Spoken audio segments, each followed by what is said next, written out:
Hello everybody and welcome back to Typical City. Josko Gvardiol deal has been agreed. Now, I don't quite want to say I told you so just yet because I have been saying it over and over and over throughout this transfer window that we will get the deal done ever since Fabrizio Romano made his first statement of the here we go statement. I believed it was going to happen. I had every faith in this football club, but I am going to save the choice words that I have for a few of you in jest, of course. I love you all, don't get me wrong, but some of you are very doubtful and sceptical and a little bit harsh on our club, on Manchester City, and you are entitled to your opinions. I welcome them. But some of you might need to take a little bit of your own medicine in the sense that you were incredibly harsh to the club and the faith that you've put into Manchester City Football Club, namely the boardroom and Cheeky Bergenstein, Ferran Soriano, Khaldoon Mubarak, those absolute G's. They are G's. Along with Fabrizio Romano, he is a G on his own right, a journalistic G, like unbelievable stuff. I mean, the exclusive rights that he has to this information is incredible. It really is incredible. And the one man that I truly will put all my eggs in the Romano basket and believe what he says, because too often he's right. Too often. So now I don't feel it's the time quite yet to say I told you so, because I don't want to be that petty just yet. I'm going to be petty, don't get me wrong. I'm going to stick the knife in. That's coming, but it's not official yet. Until he's holding up that City shirt and it's officially signed, that's not the time. This is not the time for it. But deal has been agreed. An initial €90 million fee has been agreed. Now, there's no word of whether that's inclusive or exclusive of the add-ons side of things and whether we've worked that out or not, and that's part of it. So the €90 million fee has been agreed. I'm hoping that includes add-ons, and that's the total package, €90 million, because we've got a great deal if it is. And all these people saying that we need to spend whatever they ask for because he's worth it. There are times where I've felt like that in truth, that I felt City should break the bank a little bit more or break their own policies a little bit more. They've not even done that. You know what I mean? They've even made me eat my own words. Someone who said, oh, maybe this is the one deal to really change the policy, at least tweak it, bend the rules, your own rules, bend your own policy a little bit, go against what your previous policies have been in terms of setting a valuation for a player, sticking to it rigidly, and do not break without fail. You do, and if anyone wants to question you on that valuation, you walk away from the deal. See you later. Done. Not interested anymore. Goodbye. Find yourself another buyer. And I'm sure they would with Gvardiol. Without doubt, they would find another buyer, but they've got one now because City have done it again. They have done it again. They've put a deal in place, a worthwhile deal that has shaken the hands of RB Leipzig officials, and the deal is now in place. A medical is set to happen on Friday, and I cannot wait because we are looking at potentially one of the greatest defenders European football, world football has ever seen. He could grow to that level. He could grow. He's not at that level yet. We have to factor in he's 21 years old. There's room for growth.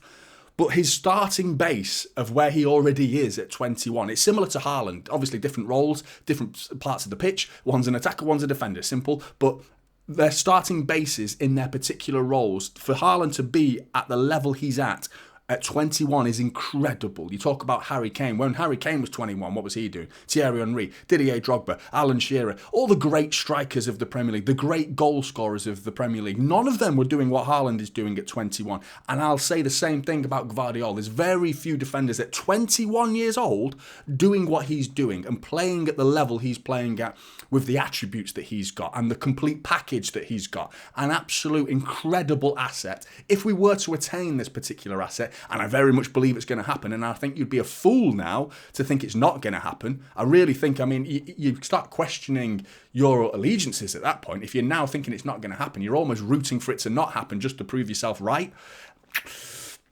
That would be shameful. That would be sad. And I presume most of you are not like that. I presume most of you are thinking, yeah, I was wrong. All those that doubted this deal and had a pop at City, you're now going, I was wrong, never mind. At least we've got Gvardiol. Gvardiol is a City player, or soon to be. We have to factor that in. We've not officially signed him yet, so this video could be a complete humiliation for me in 2-3 days' time when someone else hijacks the deal. But as of now, this is happening. This is happening, Blues. We are signing Gvardiol, probably one of the biggest signings of the transfer window. In terms of City, you talk about standing still, as a treble winner. You've not signed anybody other than Kovacic, which people are poo-pooing that idea like it's not, like it's a small player. Like signing Kovacic is nothing. Which all we've signed is Kovacic. We've signed Kovacic. That's what we should be saying. We signed Kovacic for less than 30 million. That's what we should be saying. Not, we've only signed Kovacic. Like, Kovacic is a class act, and I've got a whole subject I want to talk to you about, not this video, but a future video, about his role and the position of the number 8 and how much it's going to factor in, and coinciding that with other teams' formations. Arsenal, Liverpool, namely, who are slowly copying the Pep Guardiola formula. Meanwhile, he's reinventing the formula, and they're always one step behind these wannabes, these mimics, these copycats. They are one step behind every time. But that is another video. That's another video. But as for our transfer business so far, you add Gvardiol and Kovacic. You stop there, I'd be reasonably happy. I know there's a winger question mark still left. There's a Mahrez-sized hole that needs filling potentially. Whether it's going to be a Mahrez shape that fills that hole is another question. But with regards to this transfer window, if we sign Gvardiol, I think stopping there would be reasonably good business. And all we would say is we've lost Mahrez and probably Laporte after that. And I still think that would be a good transfer window. We're going to add. There's going to be more. I'm almost confident of that. So we're going to say it's a good transfer window. I'm confident of that. Very confident. But you don't stand still in this game. If you sign nobody, standing still is going backwards. You are going to allow your competitors, your main rivals, to overtake you and usurp your position as the kings, as the crowns of the holders of the Premier League title. And just that alone, don't forget about Champions League and the FA Cup and all those other trophies that we just almost have one hand on at the start of every season now, don't we? The mentality that we have going into the start of every season, they're shit scared of us. They're terrified of us. Absolutely petrified. The fear factor shivers through their bodies. It absolutely terrifies them what we're capable of, as they're all talking about City as they usually do. But right now, I'm absolutely over the moon. I think the Gvardiol deal is immense. It's a huge, huge statement from a club that's just won the treble. All the other clubs are looking at it, they've gone, they've just signed Gvardiol and Kovacic. Do you know what I mean? There's deflation for them. They are going to feel deflated. Arsenal's business looked good on paper, but all of a sudden, we've caught them up with the stature and the level and the quality of player that we are adding to the squad is now, we're sort of going blow for blow with Arsenal in a team that finished behind us in every aspect last season. They haven't matched us in the transfer market. If we go and get Gvardiol, it's going to happen. Every single sentence has to have that caveat of an if, because it's not official until it's on the City website. Official. Holding the shirt jobby. Number whatever. I'd go for 22. Richard Dunn. He's here. He's there. He's every fucking where. Gvardiol. I'm buzzing. I'm absolutely buzzing. But on to other news. Cancelo. On his way to Barcelona. Rumoured that City only want a permanent fee. A permanent deal, not a loan. They do not want this to be a loan deal. I have a feeling they'll bend on that. I feel like they'll flex and allow the loan to happen just to get him off the books for one more year, because that's the best case. If that's the only case that we're left with, that would be the best situation. Just get him off the books. Stop paying his wages. Stop paying this mouthy, miserable infant all this money to sit on our bench and moan and spread toxicity throughout the squad. We don't need that. We do not need that. Xavi, on the other hand, Barcelona manager, says exactly that's what we need. A pure right back is the quote that he's chosen to use, and I'm not sure what pure means, really. A pure, for me, would mean can do every aspect of the game, and Cancelo can't defend. He's nowhere near good enough at defending for our level. We've seen it numerous times. He gave away a penalty against Fulham last season, and thanks to a last-minute Erling Haaland penalty, we managed to turn that game round. He cost us the game at Anfield, lunging in with a suicide tackle on Mo Salah on the halfway line as the last man. That is not a defensive-minded player. There's no questioning his ability going forward, and we're going to miss that. I think he offers something. He's a genuinely quality player. There's no two ways about it. But the other end of the pitch, problem. He's a problem, and off the pitch, an even bigger problem. So get rid of that problem, and hopefully Barcelona can adopt that problem and deal with it in your own way, Barcelona, because it's no longer our problem. I hope that happens. I hope we get that deal over the line. I mentioned the word hijacked before. Moving on to other news, Carlos Borges, hijacked. going off to Ajax to smoke it up in Amsterdam. So he's gone, apparently. £17 million fixed fee. Now, West Ham, what are they playing at? They had the deal in their hands and they've just, they've let go of it completely, like a slippery bar of soap. It's gone. Borges, gone. He's gone to Ajax, mate. See you later. Like, West Ham's transfer window has been a joke, an absolute joke. I wonder what's going on there in that club after they've just won a piece of silverware. Worrying times if you're West Ham. But anyway, Carlos Borges is an absolute steal of a player. Even for 17 million, that's a high fee on paper because of his age and the fact that he's not proven in the Premier League and he's from the EDS. But the stats, the numbers he was putting on the board, there's no space for him in our first team. The quality of player ahead of him in the first team, there's just too many players of equal or better standard than him in that particular role, whether he's drifting in off the wide sides or even playing out and out up top. There's no space. There's just no space. He wouldn't get the minutes. He would definitely get more beneficial minutes under his belt in a team like Ajax or even West Ham, which is why I don't understand why he let that go. The one thing I will say about Carlos Borges is that he's taken the easy option. I think Ajax is an easier play. You go and play in the Dutch league, it's an easier league. I think that's the easier option.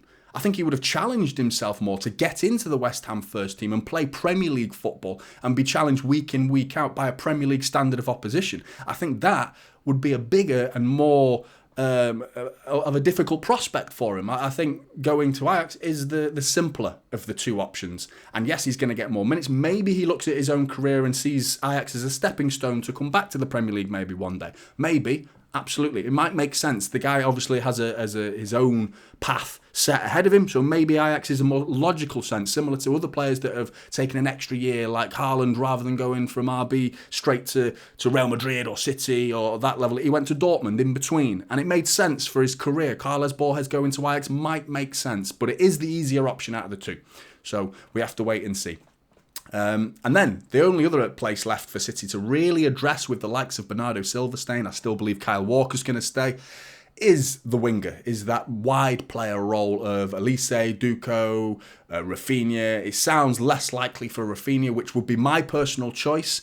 I posted a community post this morning asking the question, out of the three, who would you go for? Some of you are very rightly added to that option in the comments, suggesting that we should be using our youth. I think that's a sensible thing to talk about. I don't think you're right, because there's only so much you can trust in the youth. I understand local fans and local Mancs want to see Mancs playing in their team, and having a local lad playing in their team gets the juices going, doesn't it? It gets you excited. I understand that and seeing it, but this is a business. This is a football business.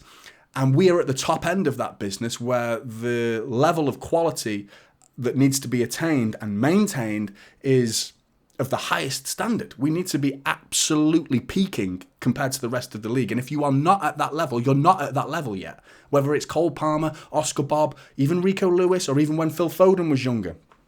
There needs to be an X factor to these players that are coming through the youth system. They need to have the special thing that makes them a superstar, because we are a superstar club now. We need the best players in every position. Now, I understand Cole Palmer or Oscar Bob could possibly play as like an understudy to a player, but to who? To who? Because Mahrez was a ready-made, finished player of the highest caliber. 26, 27, we signed him, and he was banging in goals, getting assists. All his figures were in the teens when we signed him from Leicester. So now, to suggest that Cole Palmer can fill those boots is a ridiculous ask.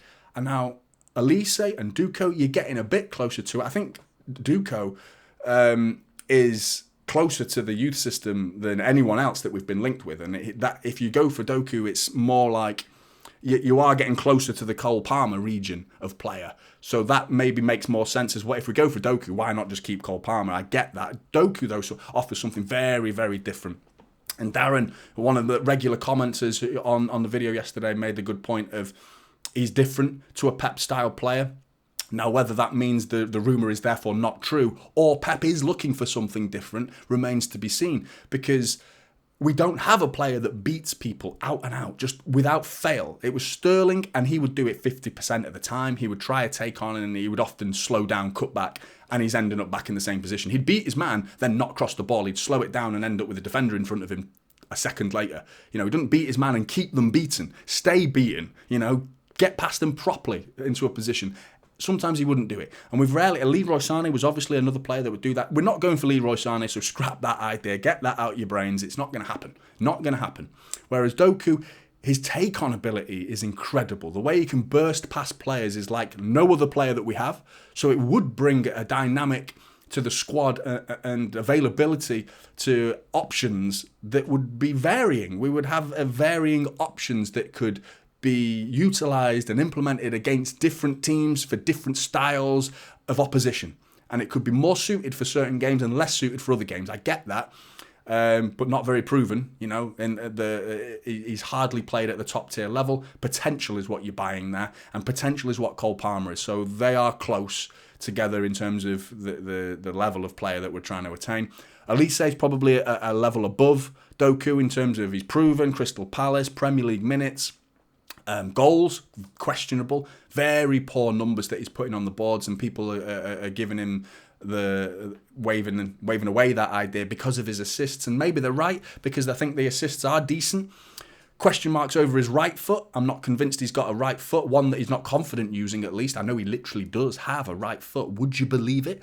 But does he actually use it enough is the question. That's the mark for me, is how Mahrez was just two-footed. You know, the amount of goals he scored with his right foot. One's in games where we needed to win, and we won the league against Brighton where he smashed one into the roof of the net outside the box with his right foot. Is Olise doing that? Is Olise cutting inside on his weak foot and smashing one in the top corner with his right foot? You know what I mean? Worrying that if he can't do that sort of thing. And Doku is another player, absolutely can do it. Rafinha, I think the price is a problem. I think there is a third player, by the way. Fabrizio Romano has listed... No, he's not listed. He's stated there's another player that he can't mention. If you go and watch his recent video, I can't remember which video it was on YouTube, he said there are 3 players that City are in for. One, which I can't remember. The other 2 are Olise and Doku. So who is this mystery man? Who is this guy? I would love to find that out. But Blues, I want to hear your thoughts on all the points I've made. Gvardiol, presumably you think it's happening. Please, God, tell me now you think you're on my side now. Surely you think it's going to happen. Please. Come on. It's getting silly now. Cancelo to Barcelona. Done. What do you think about that? Has he got to go for... Do you still think he's got a place in the City squad? Hopefully you don't, but you may well do. Good player, but got to go. Carlos Borges. Good business at the end of the day. Buyback clauses included. Will we get him back one day? Remains to be seen. And Olise, Doku, Rafinha, mystery winger. Who could it be? Blues, get in the comments below. I'd love to hear your thoughts. Like and subscribe. Typical City is the channel, and I'll see you in the next one. This is Typical City now. Holding up Silver.